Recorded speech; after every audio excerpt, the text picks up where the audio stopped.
I never expected one moment to cut as deeply as it did.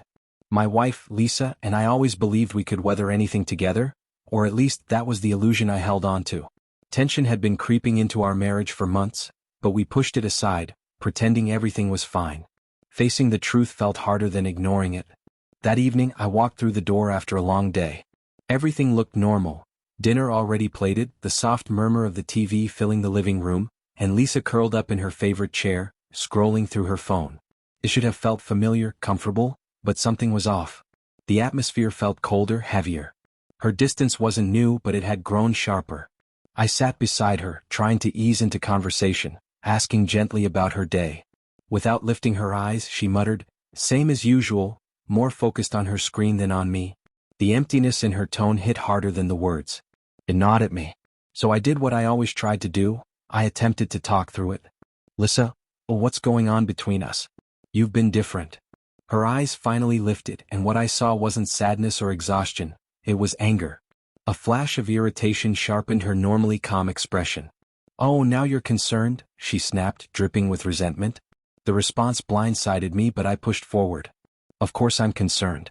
This distance between us, it's tearing us apart. If something's wrong, just talk to me." She stood abruptly, her chair scraping harshly across the floor as she moved to the kitchen counter. "So you think you're entitled to answers?" she shot back. "Just because I'm your wife, you expect me to hand everything over to you?" I froze where I stood. I didn't know what to say. The silence grew thick and suffocating. Then she turned, eyes burning with something unfamiliar, rebellion. "I'm not your possession," she said sharply. Her words struck like a physical blow. She wasn't yelling, but the coldness in her voice cut deeper than shouting ever could. It was as if she had carried those words inside her for months, waiting for the chance to release them. And the moment she did, she looked almost relieved. "Excuse me?" I whispered, stunned.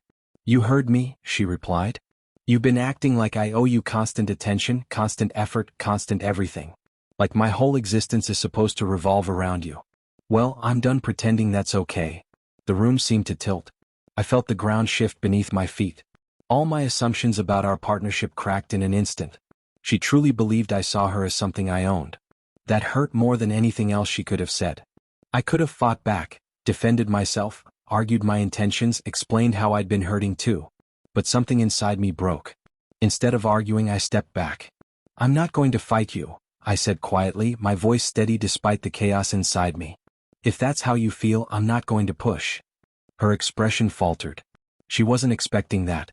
The silence that followed felt different, heavier, louder than shouting. 4 days after that confrontation, I kept my distance. I didn't demand explanations or try to pull her closer. I let her sit with the weight of her own words.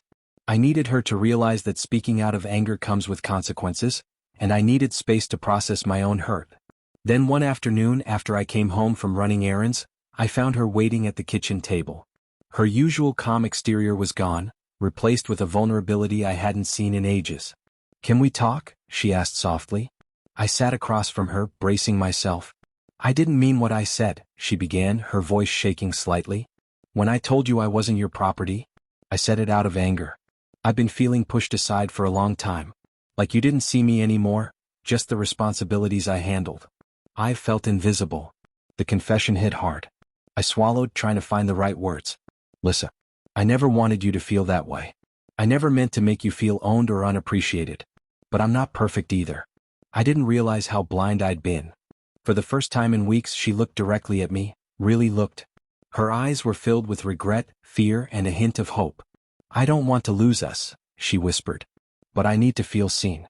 I need you to understand that I'm more than my role in this marriage." I took a long breath, letting the truth settle between us. "I'm sorry," I said. "I should have noticed. I should have listened. I want to fix this, together." In that moment, I realized something important. Stepping back hadn't been weakness. It had been necessary. Giving her space forced both of us to confront the reality we'd been avoiding. She needed room to feel her emotions, and I needed distance to understand mine. And when the dust settled, she came to me, not because I forced her to, but because she wanted to rebuild what was broken. It won't be perfect overnight. Healing never is. But stepping back allowed us to finally see each other clearly again, to honor each other's feelings, boundaries, and needs. And from that clarity, we started rebuilding something real. Something stronger than what we had before.